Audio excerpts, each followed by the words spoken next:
Hello, I'm Jack Wallis from Dram in Soho. Today we're just going to do a pickleback, nice and simple.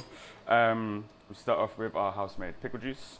In this we've got cardamom seeds, some cinnamon, black pepper, thyme, just to give a little bit of flavour to the pickle juice, and then we use a cider vinegar base.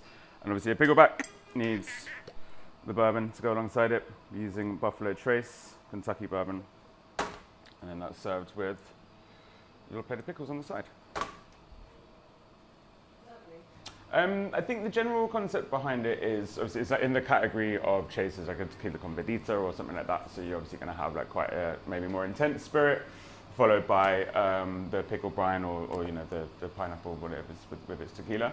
I think that it's something that's obviously that kind of high acid is going to cut through that kind of bold flavor of the whiskey, but also kind of like complement it as well. I think they're not necessarily. It's not necessarily about like getting the flavour of whiskey out of your mouth, it's about adding something to that experience, I guess.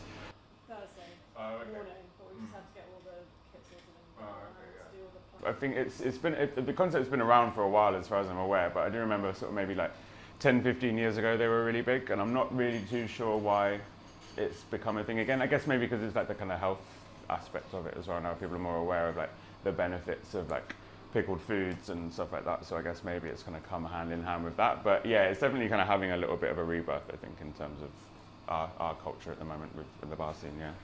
And that's just the whichever the sponsor, whichever long is the sponsor. And that's just. I guess if you're gonna go down the kind of route of like the margaritas and stuff like that in the world, pickle juice and sort of something vinegary is a good replacement for citrus. Obviously, like in a world where we're kind of maybe a little bit more conscious of like the distance that things are traveling to get to us, then I guess like having something that's like kind of vinegary or kind of high acid option in a margarita or in a daiquiri or something like that, then yeah, it kind of allows you to be a little bit more conscious of your footprint in that way, I suppose.